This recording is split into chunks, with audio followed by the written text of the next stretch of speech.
오늘 이 시간 저와 함께 다양한 주제로 얘기 나눠주실 분들 스튜디오에 모셨습니다. 고영신 한양대 특임교수, 또 송승호 건국대 특임교수, 최창호 사회심리학 박사, 백성문 변호사 나와 계십니다. 어서 오십시오. 네, 안녕하세요. 네.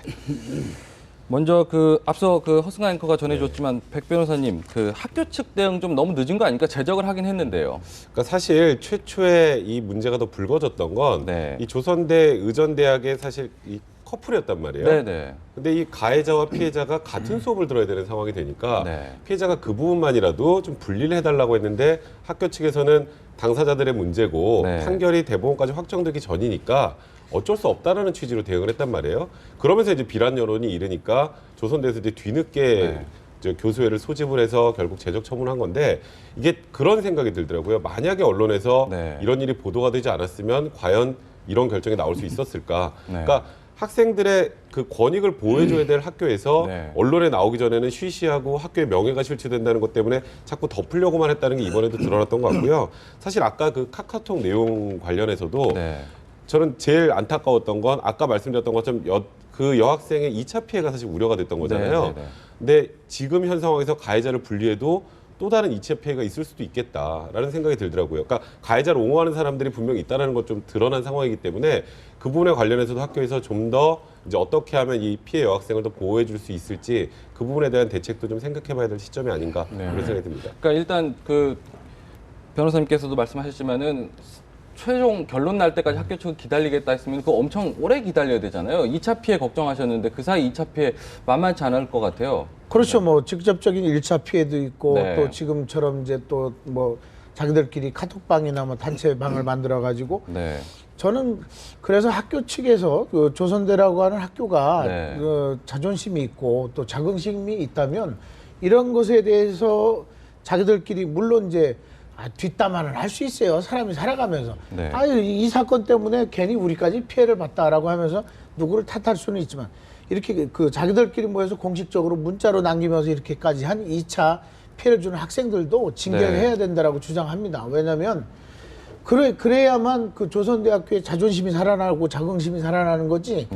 그 학생들이 이래서 피해를 받고 이 여인으로 인해서 우리 학교가 전체적으로 더 불명예가 됐다라고 잠재적 가해자들의 피해의식 내지는 동료의식을 가지고 이런 식으로 또 피해 여학생을 또 괴롭힌다는 것은 제가 보기에는 학교 측에서 형사처벌까지는 아니더라도 징계를 해야 된다. 그 징계라고 하는 게 뭐 애들을 저 학생들을 제적시키는 게 아니라 최소한 사회봉사 명령이든 자원봉사 명령이든 해서 의사가 되기 위한 어떤 그 심리적인 내지는 정말 뭐라고 할까요? 거기에 대한 미안함을 표현하고 사회에 이걸 반성하는 모습을 보여줘야지, 그렇지 않고 이걸 그냥 넘어간다? 저는 거기에 대해서는 정말 용납할 수가 없는 거죠. 저는 말이에요. 이걸 학교 얘기만 자꾸 하는데 뒷북 제적은 학교가 잘했다고 할 수는 없죠. 없지만 이 원인은 판사, 검사가 제대로 그러면 판결과 기소를 했느냐.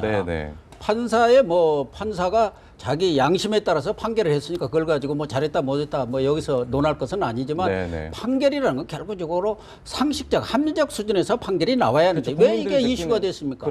누가 보더라도 합리적이지 않기 때문에 그런 거 아니겠습니까? 그러면 그 판사도 문제고 또 하나는 검사도 이 부분에 대해서 단순 폭력 이렇게만 기소를 할 게 아니라 감금, 협박, 지금 몇 시간을 일반인의 경우에도 그렇게 몇 시간에 감금과 폭력을 당했다고 하면은 이런 단순 폭력이고 거기다 공탁권까지 걸었다. 그러니까 이거 별거 아니라는 식으로 이렇게 기소를 했기 때문에 또 판사도 그에 따라서 판결을 했을 거 아닙니까? 그렇기 때문에 이런 부분은 뒤에 학교에서 그 결과를 놓고 제대로 뒤처리를 했느냐는 별개의 문제로 과연 사법기관이 제대로 된 기소와 판결을 했느냐가 지금 문제고, 그것이 제대로 됐더라면 이런 일이 벌어질 리가 없죠. 사실 이번 송 교수님 말씀 잠깐 듣기 전에 사실 확인만 좀 해볼게요. 검찰에서 어떻게 구형을 했고 이 벌금형을 내린 게 좀 맞는 건지. 그러니까 사실 이거는 법조인 입장에서 봐도 조금 상식에 반하는 측면이 분명히 있습니다. 이게 최초에 4시간을 이 집에서 감금한 상태에서 폭행을 해서 갈비뼈 3대 금이 간 거거든요.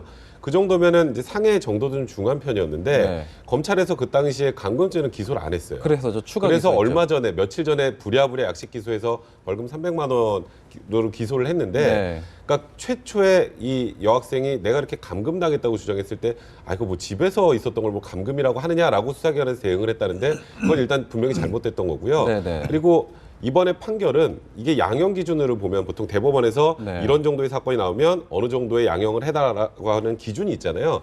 그게 징역 2월에서 2년 사이였는데 네. 벌금형을 선택한 가장 큰 이유는 네. 만약에 집행유예상형을 받으면 이 학생이 제적당할 위험이 있다라는 게 그러니까요. 판결문에 들어갔단 말이에요. 그러니까요. 그러니까 역으로 생각해 보면, 그러니까 저는 얼마 전에 영국에서 이와 좀 유사한 판결이 하나 있었어요. 네, 네. 근데 그거는 이거보다 정도가 훨씬 작습니다.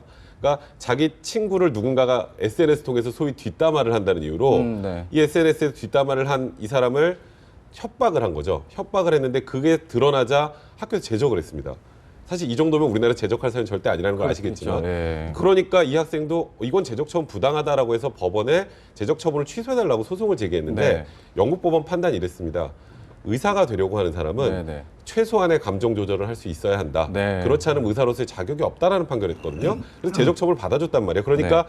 같은 사안을 우리나라 법원과 영국 법원은 아예 다르게 보고 있는 거예요. 네, 네. 그러니까 의사로서 앞으로 환자를 치료하고 환자의 생명과 신체 안전을 담보해야 되는 사람은 정말 감정 조절도 잘해야 되고 네. 정말 이렇게 4시간씩 여자친구를 강간하고 폭행하는 사람은 의사의 자질이 없다라고 보는 게 어찌 보면 법원의 판단이어야 하고 그 일반인의 상식에 부합하지 않을까 그런 생각이 좀 듭니다. 송 교수님, 네. 저는 이런 생각이 드는 거죠. 이번 이 사건을 놓고 단순히 이 사건만 우리가 뭐 문제점을 지적할 게 아니고 네, 네. 우리 사회가 대한민국 국민을 어떻게 보호하고 있느냐 하는 네. 보호 시스템 차원에서 한번 볼 필요가 있어요. 대한민국을 다 알다시피 법치국가 아닙니까? 그러면은 모든 것을 법으로 가지고 대한민국의 인명을 존중해오고 네. 그 개인의 재산을 지켜주는 거 아닙니까? 그런데 이번에 보십시오. 가장 지켜야 될 최전방이 네. 검찰이란 말이에요. 사법기관이란 말이죠. 그 다음에 재판부란 말이에요. 네. 이 재판부가 어떻게 보면은 물론 뭐 재판부에 대해서는 제가 뭐 판결에 대해서 비난하고 싶은 생각은 없는데 아무리 그 재판부도 법에 의해서 법 조문에 나와 있는 대로 판결을 한다지만은 검찰과 법원이 예, 예. 우리 한 여성의 피해 여성을 지켜주지 못했단 말이죠. 그리고 이 피해 여성이 속한 사회적 집단 즉 대학교 예. 학교가 이 여성을 지켜주지 못했어요. 그러면 이 여성은 누가 지키죠? 그러니까. 그래서 이번 기회에 우리가 네. 이제 항상 이런 문제가 생길 때마다 지적을 하는데 네. 대한민국이 과연 우리 국민들을 어떻게 보호하고 있느냐. 저는 어떤 그 전반 우리 이 한 사건만 놓지 말고 우리 대한민국 전반적인 어떤 보호 시스템 차원에서 한번 볼 필요가 있다. 네. 그리고 학교가 네. 저도 뭐 학교에 몸담고 있으면 학교가 지금 통상적으로 지금 이 조선대학 같이 비슷하게 돼요. 왜냐하면 다른 대학에서도 이런 사건이 났어도 네. 안에서 시시하려고 할 거란 말이죠. 모든 학교들이 대부분 어느 그렇다는 학교들이 거죠. 대부분 다 그래요. 네, 네. 야, 뭐 니들 학생들 불러가지고 야, 니들끼리 빨리빨리 조용히 하고 끝내라. 학교 명예 때문에 괜히 그런 거죠? 학교 얘기하면 시끄럽다. 네, 네. 이제 이렇게 생각을 할 수밖에 없어요. 학교 측은. 그러나 이제는 학교도 바뀌어야죠. 학교가 발빠르게 대응을 했더라면은 네. 이렇게까지 사건이 커지지 않아도 되고 또 가해 학생도 극단적인 처벌을 받지 않아도 되는데 도리어 시시하는 학교의 행태가 극단적인 처벌을 불러왔다. 그러니까요. 이것도 지적 안 할 수가 없죠. 지금 사실 더 공분하는 게 아까 말씀하셨던 그 카카오톡 내용, 동료 의식이 잘못 발현이 됐다고 했는데 그게 왜 피해자한테 안 가고 그러니까 가해자한테 안 가고 피해자한테 돌아왔는지 모르겠어요. 그게 이제 그 뭐 두 가지일 수가 있는데 네, 하나는 네. 자기들도 무의식적으로 잠재적으로 네, 네. 내가 저런 상황이 됐을 때 나도 피해자가 될 수 있기도 하고 네. 그 피해자와의 그 동료 의식, 잘못된 동료 의식이 네, 네. 하나의 표현일 수도 있고 또 하나는 그로 인해서 우리 학교 전체에 또는 우리 지금 의학전문대학원에 대한 명예가 실추됐다라고 했을 때 그것에 대한 원인을 잘못 귀인을 시키는 거죠. 네, 네. 사실은 가해자에게 가야 될 건데 그것이 이게 언론에 노출이 되고 그럼으로써 우리가 전체적으로 피해를 봤다 하는 잘못된 피해 의식 네. 이런 것들이 이제 복합적으로 나타나는 건데 네. 그것은 정말 잘못된 거고 저는 뭐 잘못했다고 반성은 했다고 하지만 그냥 반성할 것이 아니라 조선대학교의 의학전문대학원의 어떤 아이덴티티나 자긍심을 위해서는 네. 정말 무릎 꿇고 사죄해야 되고 그 여학생을 배려해 줘야 되고 그리고 그냥 배려해 주는 게 아니라 학교에서도 너네 졸업하려면 최소한 사회봉사는 몇 시간 해야 돼. 저는 네. 1000시간을 주장하는데 1000시간 이상을 해라. 그래야만 너네가 의사가 자격이 있지. 네, 아까 네. 백 변호사 얘기했듯이 의사라고 하는 것은 다른 사람보다도 감정 조절이나 그렇죠. 아니면 또 다른 윤리의식이라든지 그 윤리의식을 가지고 있어야 되는데 거기에 대해서 흠결이 있기 때문에 네네. 저는 졸업을 시키면 안 된다라고 생각을 합니다. 근데요, 또 황당한 소식이 하나 있었던 게 얼마 전에 그 힙합 가수 리쌍, 아까 허승한 앵커도 전해줬지만 그 유포한 사람이 의사 출신 5급 공무원이었대요. 의사들 왜 이렇게 사고를 많이 치는지 모르겠는데 심리학 박사시니까 네. 왜 배운 사람들이 왜 이럴까요? 아니 이제 의사 출신이라서 다 그런 거는 의사 출신의 5급 공무원이 네네. 정말 그 리쌍의 게리와 비슷한 사람으로부터 그 성관계 동영상을 네. 받아가지고 유포를 시키는데 대개 이제 고위 공무원이든 아무튼 스트레스를 많이 받는 사람들이 네. 그것을 뭐라 할까요? 그 성적인 측면에서 그걸 조절 못하고 훔쳐보기 심리가 더 많고 그리고 자기가 그 못한 것을 예. 대리 만족하려고 하는 관음증적인 그 약간의 그 훔쳐보기 심리를 가지고 있는 건 사실이거든요. 근데 그 사람들의 내면을 보면 예. 부부 관계나 아니면 연인 관계에서 성적인 그 불만 예. 내지는 임포텐스, 네. 발기불능 네, 네. 이런 것들을 그런 쪽으로 표현하는 경우가 종종 있죠. 아. 근데 이제 이 사람이 딱 그렇다는 건 아니지만 예, 예. 엄청난 그 심리적인 발기불능에서의 그 특성은 여러 가지 스트레스, 압박감이기 때문에 예, 예. 그런 측면에서 뭐 우리 주변도 좀 살펴봐야 되겠죠. 백 변호사님 보면 예. 오후 공무원이라도 31살뿐이 안 되니까 뭐 발기부전까지 얘기하면 될 것 같고 젊은 사람도 있습니다. 제가 볼 때는 예, 예. 어떻게 보면 심적으로 보면은 범생이 컴플렉스. 범생이 말하자면 컴플렉스. 모범생 컴플렉스 아닌가. 아, 우리 예, 예. 저도 학교 다닐 때 공부 좀 했어요. 네. 그러다 보면은 좀 뭔가 이렇게 가다를 재고 다니는 사람들, 예, 뭐 예, 예. 또 자기만의 그런 그 맨날 공부만 하는 게 제일인가 하는 여러 가지 그런 것이 있어서 늘 일탈심리라는 게 있지 않습니까? 그래서 공부 잘하는 애들 또 가끔 가서 담배도 피고 네, 또 무슨 네. 뭐 그 주먹 클럽 같은 데도 가입하고 뭐 네. 그런 것이 어른이 돼서도 예. 어른이 돼서 그런 일탈심리랄까 물론 뭐 성적인 문제라든가 어떤 스트레스의 문제 이런 것도 있겠지만 네. 저는 그것을 그냥 뭐 그 심리학 용어는 아니지만 네, 네. 제가 볼 때는 범생이 컴플렉스가 아닌가 이런 사회적으로 명망가들이라든가 또 뭐 이렇게 지식인들이 하는 것은 예, 예. 뭔가 좀 일탈하고 싶은 예. 그런 그 심정 예. 그런 것들이 이렇게 커서도 나타나는 거 아닌가 이렇게 보여지고 더군다나 5급 공무원이면은 우리가 볼 때 옛날 5급 공무원이 아닙니다. 이건 아주 사무관이거든요. 예, 예. 공무원으로서는 아주 고시 보면 처음 시작하는 게 고시라고 하잖아요, 행정고시 그 들어서 사무관. 네. 5급이고 일반직에서 5급 되는 것은 하늘의 별 따기입니다. 그렇죠. 저 9급에서 들어가고 5급. 그게 고위직이에요. 네, 네. 진짜 아주 중요한 자리입니다. 네. 근데 이런 분들이 그랬단 말이에요. 백 변호사님한테 좀 여쭤보기 전에 송 교수님 주변에 저 배운 사람들 많이 있잖아요.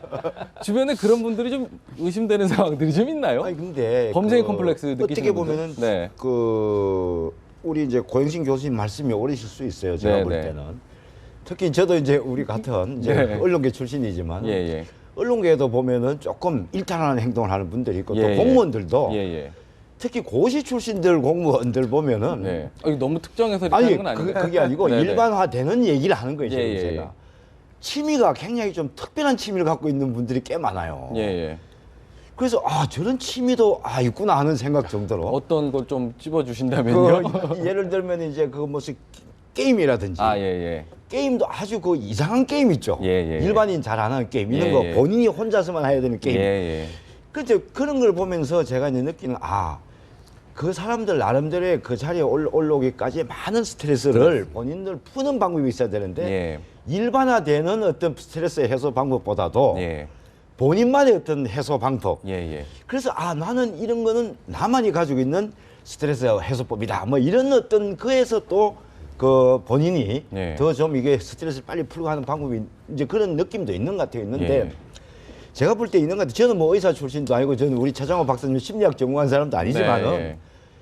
이게 좀 고위직으로 올라갈수록 뭐냐면 스트레스는 더 심한 거예요. 예, 어쩔 예. 수 없이. 일반 기업체도 그 고위직으로 올라갈수록 얼마나 예. 스트레스 받습니까? 그래서 이런 어떤 이제 그런 직업에서 오는 그런 이제 예, 그 예. 강박관념 이런 걸라고 할 수 있을 텐데 문제는 이런 부분을 본인들이 좀 건전하게 푸는 방법 네. 그런 것을 좀 찾아야 되지 않을까? 지금 보면은 뭐 본인들의 책임도 있지만 사회적으로도 그 풀 수 있는 방법들이 없는 것도 참 문제긴 해요. 얼마 전에 보니까 그 연예인 이시영 탤런트 동영상 이렇게 유포하겠다, 뭐 찌라시 있다고 얘기한 사람들 현직 기자 네, 그렇죠. 출신이었다고 했잖아요. 그런 사람들 참 풀 수 있는 방법들이 없는 것 같아요. 그러니까 제가 보니까 시스템적으로. 스트레스를 풀 수 있는 다양한 것들 있잖아요. 뭐 여가, 레저 생활할 수 있는 것들이 많은데 네. 그게 생각보다 우리나라 그렇게 폭넓진 않은 것 같아요. 그러다 네. 보니까 맨날 할 수 있는 게 술 마시고 놀고 뭐 이런 거 정도인데 네, 네, 네. 그러다가 이제 이상한 방향으로 가는 거예요. 이번 사건 같은 경우도 게리 씨 같은 경우도 이게 2013년 말에 성인 음란 사이트에서 서로 회원들끼리 예. 이제 서로 이제 음란물을 돌려보는 거예요. 돌려보는데 예. 이 최초의 이 원래 게리 씨라고 지목됐던 이 실제 인물이 본인 실수로 이분한테 자기 동영상을 보낸 거예요. 예, 그래서 예. 그분이 자기 동영상을 보내고 이 지금 5급 공무원이 2명한테 유포를 한 거거든요. 예, 일단 예. 최초에. 예. 근데 이 보낸 사람이 보니까 자기 동영상이 돌아다니까 이 사람이 먼저 신고를 한 겁니다. 올해 8월에. 예, 신고를 예. 하고 그리고 이제 그게 문제는 그 동영상이 게리 씨라고 추정된다고 유포가 되니까 게리 씨도 이제 피해자가 된 거였는데 예, 예. 그러니까 이런 음란 사이트 같은데 익명성이 보장되는 곳으로 회원 가입을 해서 이 안에서끼리 막 음란물을 돌려보고 하는 그런 것들 가지고 스트레스를 푸는 경우가 많은데요. 예, 예. 그러니까 진짜 이런 사이트들에 대한 일단 규제도 좀 필요할 것 같고 필요하겠죠. 뭔가 다른 쪽으로 스트레스 풀 수 있는 방안들을 다양하게 좀 사회적으로 제시해 줄 필요가 있지 않을까. 사실 과거에 굉장히 충격적인 사건이었지만 김수창 전 제주지검장의 공연음란 행위 같은 경우도 예. 정말 그 온 국민이 충격을 받았잖아요. 이런 고위직에 어찌 보면 다른 사람들의 행위를 규제해야 될 사람이 본인 그렇죠. 스스로 그런 일탈을 하는 거에 대해서 굉장히 문제를 삼았는데 예. 그때도 뭐 이제 심리학 하시는 분들 교수님도 마찬가지지만 예, 예. 말씀하셨던 부분 대부분이 이런 고위직에서 오는 압박감이어서 스트레스 때문에 이런 거라 그랬는데 예. 스트레스를 해소할 수 있는 다양한 창구를 마련해 줄 필요가 분명히 있다는 생각이 듭니다. 참 우스갯소리로 배운 사람들이 더 지능적으로 이런 범죄를 좀 저지른다는 얘기가 있는데 도덕성만 이렇게 강조한다고 될 일인가 좀 싶습니다. 이번 주제는 여기까지만 듣고요. 다음 주제 알아보겠습니다.